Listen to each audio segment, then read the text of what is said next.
Now let's dive deep into this big LGBTQ story for today. I'm Larry Farver, and let's queer up entertainment. Is Tyler Perry gay? Here's the latest from accuser Derek Dixon. The sexual harassment and assault allegations against Tyler Perry are reaching new intensity. Actor Derek Dixon, who starred as Dale in all 5 seasons of BET's The Oval, has now broken his silence with his first televised interview since filing a $260 million lawsuit against the Madea creator. Dixon, an out gay actor, told ABC News Live that his relationship with Perry began in 2019 when the two first met at the opening of Tyler Perry Studios. Dixon recalled he said to me, "You know, are you an actor?" And I said, "Well, not right now. I was or working on it, but not right now." And he said, quote, "Yeah, you are. We need to talk. You should give me your number," end quote. From there, Dixon alleged that friendly exchanges escalated into unwanted text messages, physical contact, and a night in Perry's guest house where he claims Perry climbed into his bed and touched him inappropriately. He also described a 2021 incident where Perry allegedly pulled down his underwear and grabbed him against his will.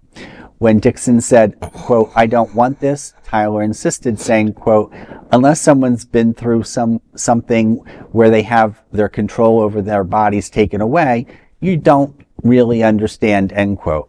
Perry's legal team has denied the claims, framing the lawsuit as an attempted shakedown. In a statement to ABC News, Perry's lawyer wrote, quote, "This is an individual who got close to Tyler Perry for what now appears to be nothing more than setting up a scam. But Tyler will not be shaken down, and we are confident that these fabricated claims of harassment will fail," end quote. Tyler Perry has not publicly stated that he is gay and has previously dismissed gay rumors as stemming from his portrayal of the character Madea. Perry has maintained his privacy regarding his sexuality, with some speculating his primary audience in the Black church community influences this choice. He has supported LGBTQ representation in media, but has not addressed the rumors directly.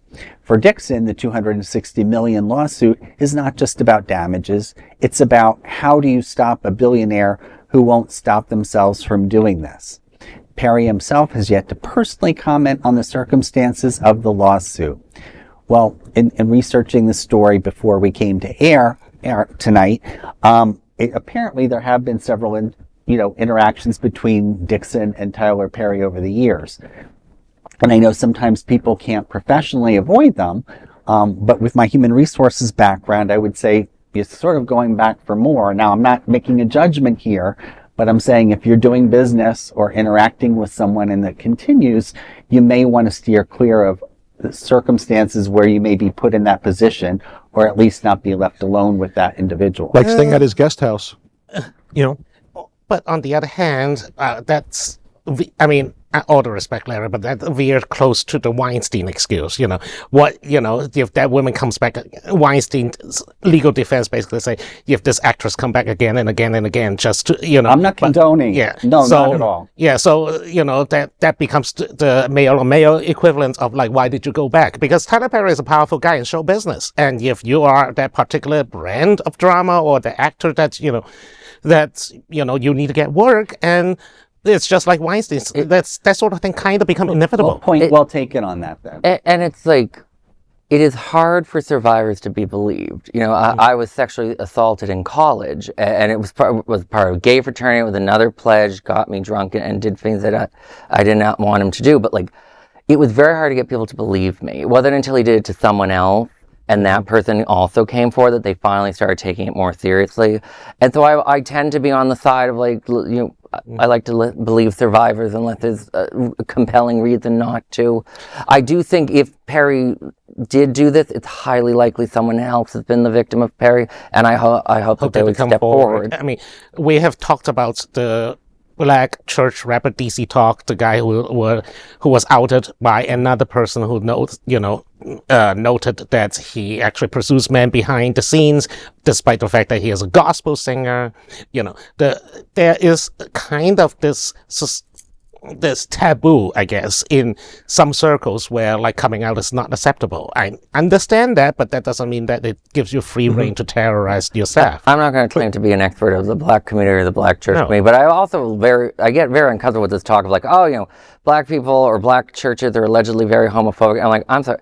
The first governor in this country that I know that supported gay marriage was a black man. The first president in this country to support gay marriage was a black man. I've only met black activists that have wanted to help on gay rights. I've never seen like this idea of like that this would be the excuse for Perry or for these other people. I don't have enough evidence to really go with that. But sexual harassment shouldn't happen at all. And we don't know if this is true or not, so it's hard to say who's right, who's wrong, because we're not in that situation.